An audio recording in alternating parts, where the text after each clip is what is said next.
First off, I will apologize for some of the quality in this interview. I interviewed the former head coach at Altavista, Parry McCluer, and so many other places, as well as the athletic director up until recently at Parry McCluer, Mike Cartolaro, who has announced his retirement. Coach Cartolaro and I talked earlier this week. There are some quality issues, but that's what you're going to get when you use cell phones. Obviously, I would always love to do in person, but the cell phones are a great way of connecting to people that are not two houses down. Buena Vista is not two houses down from Lynchburg. So Coach Cartolaro and I had to make the phone work. There's some cutouts. I will apologize for that, but we're always going to get you the best and most interesting people we can get you on the sports buffet. And I'm going to be that old fuddy-duddy who's still going to do the audio interviews. A lot of the world does your YouTube interviews now, and that's great for them. And I enjoy watching them too. Hopefully you'll enjoy listening to this interview with Mike Cartolaro on the Sports Buffet podcast. How tough was it to make the decision to say, hey, I'm done with everything?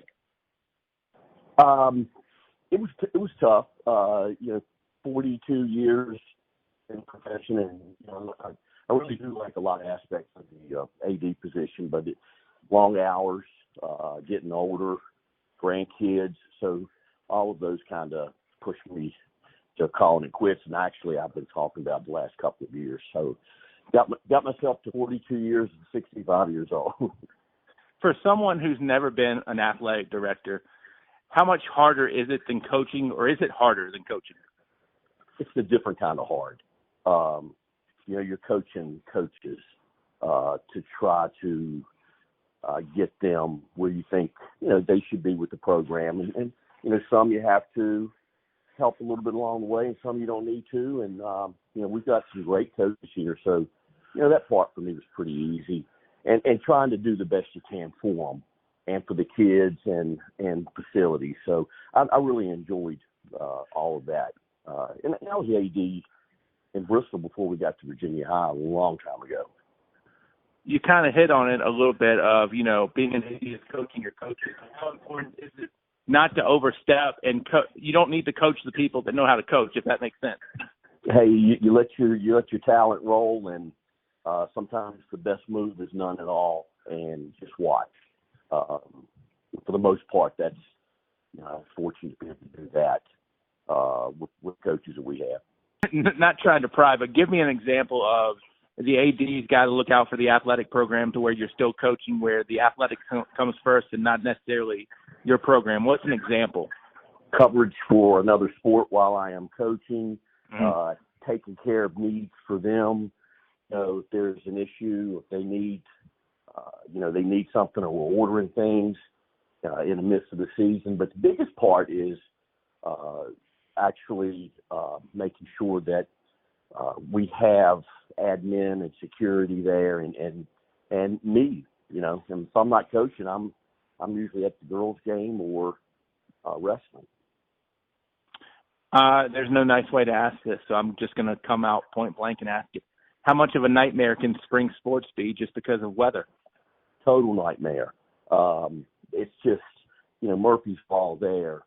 For us, however, since COVID, we've actually lost our soccer team with the COVID year and not playing spring sports. So the actual number of sports that we have in the spring is less than most schools, which does allow for, a little relief.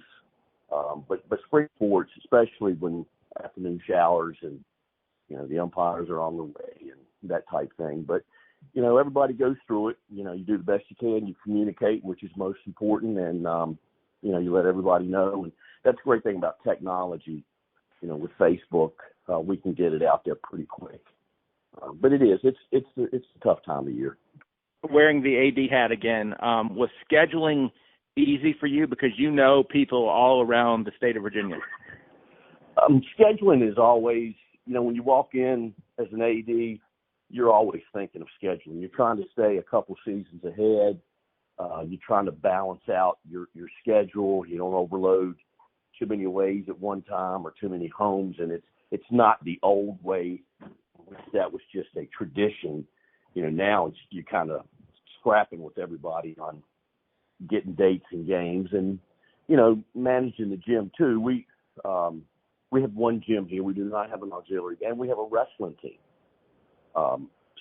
And that made it a little tough. But I think every AD goes in the morning thinking, can I get a little bit done scheduling, and that's what you're doing at your desk when you're not getting ready for a game or in a meeting or whatever. Was scheduling ever a problem for you in terms of the fact of, hey, Cartolaro always beat us. I don't know that I necessarily want to play him in something. No. I don't think that happened. Our district's not a big district here, so right. Non-district was really important, and we tried to play.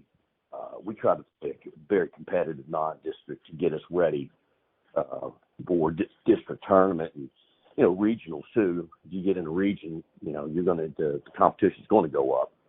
So no, I didn't think that was necessarily an issue. Really, my biggest challenge has been schedule-wise is for football. Right. Because in our district we only have 4 football teams. So that's tough because you got to schedule a bunch of non-districts, and not everybody wants to play, and then the ones that want to play you are way bigger, and you're not sure if you can be competitive or not. So that's the biggest challenge. That's the biggest challenge for me, scheduling football. Now, how did y'all do the region in basketball? Because I know football always goes on points in terms of how they decide who makes the playoffs. How did you guys do it in the region? I can't remember. All right, so our region consists of our district, the Pioneer District, and then the Mountain Empire District, which has Auburn, George Wythe, Grayson, Genlax, those guys. So other than football, which we went on the point system, the top 4 teams out of your district go to region, okay? Your number 1 from the Pioneer plays number 4 Mountain Empire, and then 2 and 3 match up. So it doesn't matter who you play during the regular season in terms of, hey, it doesn't matter if you play somebody versus it's good versus bad. A win is a win. Exactly. Yeah, okay. Exactly. And then that's really just getting you ready for regional. So, and you're, obviously you're playing the district because you're a number 1 seed, and you get the 4th best team out of the other district. And I'm going to take it it's that way in every sport but football, which, my words, not yours, probably makes it easier to schedule because people are not concerned on how good is their opponent going to be. Exactly. That's pretty clear cut, and that was real smooth for us in the region. You go back to football, whole different deal there. Right. Final question. Always appreciated your time. I think you made me more than I made you, so I'll definitely give you if people want to blame somebody for me, blame Mike Cartolaro. Okay, that's fine. If you had a way that you want to be remembered, as a coach, as a teacher, as a admin, whatever, how do you want to be remembered? Wow.